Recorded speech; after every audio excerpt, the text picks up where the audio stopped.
Hey y'all, hey, it's me, Mika with an E, and Real Ratchet Rubies presents Make the Most of It Mondays Holiday Edition. I know most of us aren't at the gig today or in the office in observation for the Memorial Day holiday, so shout out to the corporation, also known as the United States government, and their military and those who have served.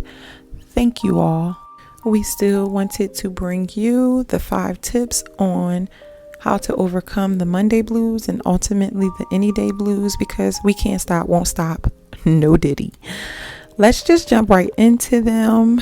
At this point, you all should be reciting number 1 with me, because you already know it is like my North Star: gratitude affirmations. Affirm and write out at the start of your day. When your eyes open for the first time, affirm 10 things that you are grateful for. We suggest that you put this list in writing so that you'll have it available to you throughout your day when life starts to happen. When you find yourself getting frustrated, just reach in your pocket and grab the 10 things that you are grateful for when your eyes first open so that you're able to de-escalate. Number 2, make and keep a promise to banish worry of any kind from your life. Just stop worrying. I'm not suggesting that you abandon setting goals or aiming to achieve things in your life.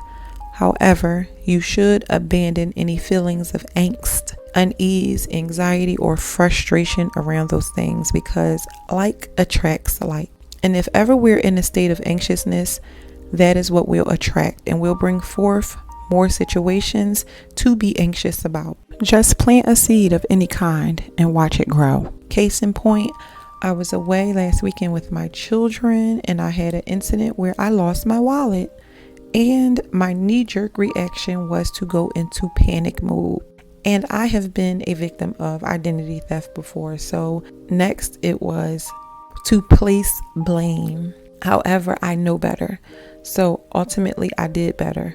So I had to apologize to my children for going into panic mode, and I just assured them as well as myself that if my wallet was indeed lost or stolen, that I would just do what I need to do in terms of canceling my cards, going to get a replacement license, and dealing with it head on if it was not to be found at the place where I thought I last saw it, which was at the go-kart. And I just went about my night abandoning worry. By the next morning, I was receiving a phone call from one of the representatives at the attraction informing me that they had my wallet. And I will be honest, I got so emotional that a couple of tears dropped, because I felt like the presence of the divine creator and establisher of all things was embodying the space in which we were occupying. And by surrendering what I had no control over, while choosing to abandon any thoughts or emotions around worry, I was able to experience the immersion of the divine spirit literally consume me, and assuring in my mind, body, and spirit the words, "What I have done, you do nothing." And I just sat back and allowed things to unfold how they naturally would. And it caused me to be so emotional with gratitude. It touched me. And so I want to suggest to you to just abandon worry, because allowing yourself to worry about anything at all, it does not serve you. It does not benefit you, nor does it add an hour to your life. Look at the birds in the sky. They don't reap, they do not sow, nor do they worry about what it is that they'll consume to keep them flying, thriving, and alive. You too should be like those birds and abandon worry of any kind regarding any matter. Affirm to yourself, everything is always working out for me, and even when I don't see it, everything is still working out for me. Tip number 3, exercise your boundaries today. Stand firm in your no. Be gentle yet kind, yet indiscriminately rooted in your yes or your no. Don't allow yourself to be persuaded into doing something that you do not want to do, period. Stand your ground without being confrontational. But if it has to come to that, then so be it. But start saying no and having no qualms about doing so. In the end, you will feel very confident and self-assured, providing you a boost of energy that increases your esteem of self. Sometimes you just have to say no, and you have to be okay with that. And you have to not worry about how saying no is going to affect other people. Tip number 4, get comfortable doing something alone. It doesn't matter if you're married. It doesn't matter if you're in a committed relationship. It doesn't matter if you're a parent. Just do something for yourself, by yourself. Take yourself on a date. Pamper yourself. Go see a film, take a walk, anything. Just carve out a piece of time for yourself, because codependency is a real thing, and most of us won't even realize that we suffer from it. We came into this world by ourselves, and I think that you're probably going to leave by yourself. So allow the knowing of that crucial fact to be your reason, to be your catalyst to start doing some shit for yourself, by yourself, and not feeling lonely when you choose to do so. Just get comfortable doing things by yourself. Our identities are so attached to the roles that we play that when we no longer are active in certain roles, we tend to feel lost. An example would be when you have children who leave home to start their own lives. We hear about parents all the time falling into deep depressions because they feel worthless or empty as a result of their children leaving.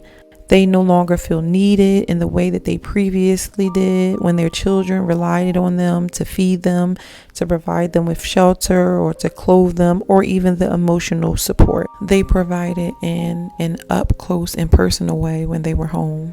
Ask yourself this question: who am I?